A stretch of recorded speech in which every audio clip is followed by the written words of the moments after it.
ನಮಸ್ತೆ ಫ್ರೆಂಡ್ಸ್, ಸವಿಪಾಕ ಶಾಲೆ ಚಾನಲ್ಗೆ ತಮಗೆಲ್ಲರಿಗೂ ಸ್ವಾಗತ. ನಾನಿವತ್ತು ಟೊಮೆಟೊ ತಿಳಿ ಸಾರು ರೆಸಿಪಿನ ಮಾಡಿ ತೋರಿಸ್ತಾ ಇದ್ದೀನಿ. ಟೊಮೆಟೊ ತಿಳಿ ಸಾರನ್ನ ಯಾವ ರೀತಿ ಮಾಡೋದಂತ ನೋಡ್ಕೊಂಬರೋಣ ಬನ್ನಿ.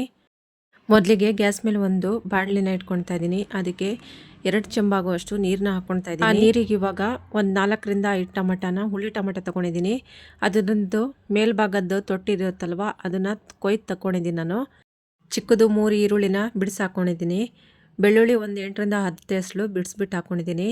ಹಣ್ಣಾಗಿರುವಂತಹ ಹಸಿಮೆಣ್ಸಿಕಾಯಿ ಒಂದು 3 ಹಾಕ್ಕೊಂಡಿದ್ದೀನಿ. ಕೊತ್ತಂಬರಿ ಸೊಪ್ಪಿನ ಕಡ್ಡಿನ ಹಾಕ್ಕೊಂಡಿದ್ದೀನಿ.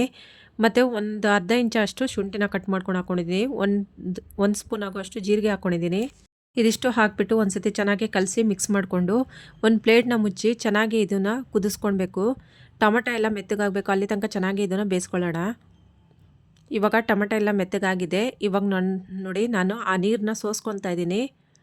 ನೀರನ್ನ ತೆಗಿಬೇಕು, ಯಾಕಂತ ಹೇಳಿದರೆ ಟೊಮೆಟೊದಲ್ಲಿ ನೀರಿರುತ್ತೆ. ನಾವು ಆ ನೀರು ಸೇರಿಸ್ಕೊಂಡು ರುಬ್ಬಿದರೆ ಮಿಕ್ಸಿ ಜಾರಲ್ಲಿ ಆಚೆ ಬಂದುಬಿಡುತ್ತೆ ಎಲ್ಲ ಮಸಾಲೆನೂ. ಅದಕ್ಕಾಗಿ ನೀರು ಸಪ್ರೇಟಾಗಿ ತೆಗಿತಾ ಇದ್ದೀನಿ. ಇದನ್ನು ಇವಾಗ ಆರಕ್ಕೆ ಬಿಟ್ಬಿಡಬೇಕು. ಚೆನ್ನಾಗಿ ಇದನ್ನು ತಣ್ಣಗಾಗೋಕ್ಕೆ ಬಿಟ್ಬಿಡಬೇಕು. ಇವಾಗ ನೋಡಿ ಒಂದು 5 ನಿಮಿಷ 10 ನಿಮಿಷ ಆಗಿದೆ, ತಣ್ಣಗಾಗಿದೆ ಇದು. ಇವಾಗ ಒಂದು ಮಿಕ್ಸಿ ಜಾರಿಗೆ ಹಾಕ್ಕೊಳ್ತಾ ಇದ್ದೀನಿ ನೋಡಿ. ಮಿಕ್ಸಿ ಜಾರ್ ಒಂದು ಸ್ವಲ್ಪ ದೊಡ್ಡಕ್ಕಿರೋದೆ ತಗೊಳ್ಳಿ. ಇವಾಗ ನೋಡಿ ಬೇಯಿಸಿರೋವಂಥ ಎಲ್ಲ ಪದಾರ್ಥಗಳನ್ನೆಲ್ಲ ಮಿಕ್ಸಿ ಜಾರಿಗೆ ಹಾಕ್ಕೊಳ್ತಾ ಇದ್ದೀನಿ.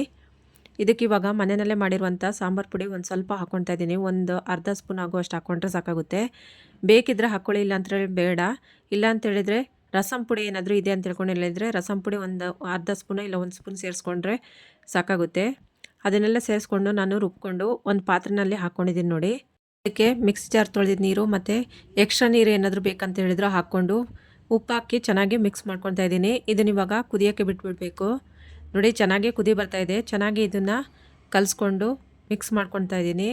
ಗ್ಯಾಸ್ ಇವಾಗ ಸ್ಲೋನಲ್ಲಿ ಇಟ್ಕೊಂಡು ಇದು ಕುದಿಯೋಕ್ಕೆ ಬಿಟ್ಬಿಟ್ಟು ಒಗ್ಗರಣೆಗೆ ರೆಡಿ ಮಾಡ್ಕೊಳ್ಳೋಣ. ನಾನಿಲ್ಲಿ ಈರುಳ್ಳಿನ ಒಂದು ಸ್ವಲ್ಪ ಹೆಚ್ಚಾಕಿ ಅದನ್ನು ಎಣ್ಣೆಲಿ ಚೆನ್ನಾಗಿ ಒಂದು ಸ್ವಲ್ಪ ಹುರ್ಕೊಂಡು ಆ ಸಾರಿಗೆ ಹಾಕ್ಕೊಳ್ತಾ ಇದ್ದೀನಿ. ಟೊಮೆಟೊ ತಿಳಿ ಸಾರಿಗೆ ನೋಡಿ ಒಂದು ಅರ್ಧ ಸ್ಪೂನ್ ಆಗುವಷ್ಟು ಮಾತ್ರ ಎಣ್ಣೆ ಹಾಕ್ಕೊಂಡಿದ್ದೀನಿ, ಜಾಸ್ತಿ ಎಣ್ಣೆ ಹಾಕ್ಕೊಂಡಿಲ್ಲ.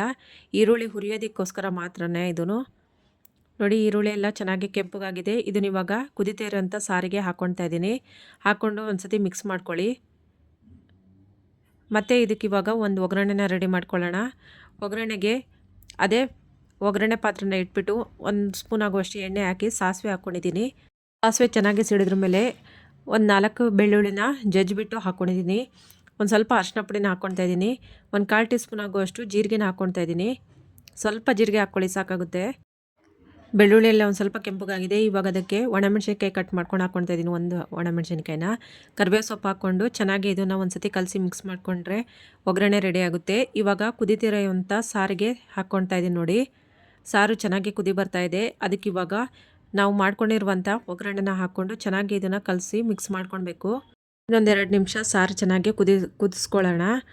ಕೊನೆಯಲ್ಲಿ ಇದಕ್ಕೆ ಸ್ವಲ್ಪ ಕೊತ್ತಂಬರಿ ಸೊಪ್ಪು ಹೆಚ್ಚಾಕಿದರೆ ಟೊಮೆಟೊ ತಿಳಿ ಸಾರು ರೆಡಿಯಾಗುತ್ತೆ. ಈ ಸಾರು ಅರ್ಜೆಂಟಿಗೆ ಸಾರಿಗೆ ಏನು ತರಕಾರಿ ಇಲ್ಲ ಅಂತ ಹೇಳ್ಕೊಂಡು ಹೇಳಿದಾಗ ಈ ಸಾಂಬಾರು ಮಾಡಿಕೊಂಡ್ರೆ ತುಂಬಾ ಚೆನ್ನಾಗಿರುತ್ತೆ. ಮತ್ತು ಜ್ವರ ಬಂದಾಗ, ಬಾಯಿ ಕೆಟ್ಟಿದಾಗ, ಸಪ್ಪೆ ಸಪ್ಪೆ ಅನಿಸಿದಾಗ ಬಾಯೆಲ್ಲ ಈ ರೀತಿ ಸಾರು ಮಾಡಿಕೊಂಡು ಊಟ ಮಾಡ್ಬೋದು. ನೋಡಿದ್ರಲ್ವ ಫ್ರೆಂಡ್ಸ್, ಟೊಮೆಟೊ ತಿಳಿ ಸಾರನ್ನ ಹೇಗೆ ಮಾಡ್ಕೊಳ್ಳೋದು ಅಂತ ತಿಳ್ಕೊಂಡು ಇಷ್ಟ ಆದರೆ ಲೈಕ್ ಮಾಡಿ, ಶೇರ್ ಮಾಡಿ, ಸಬ್ಸ್ಕ್ರೈಬ್ ಮಾಡಿ friends. Thank you for watching.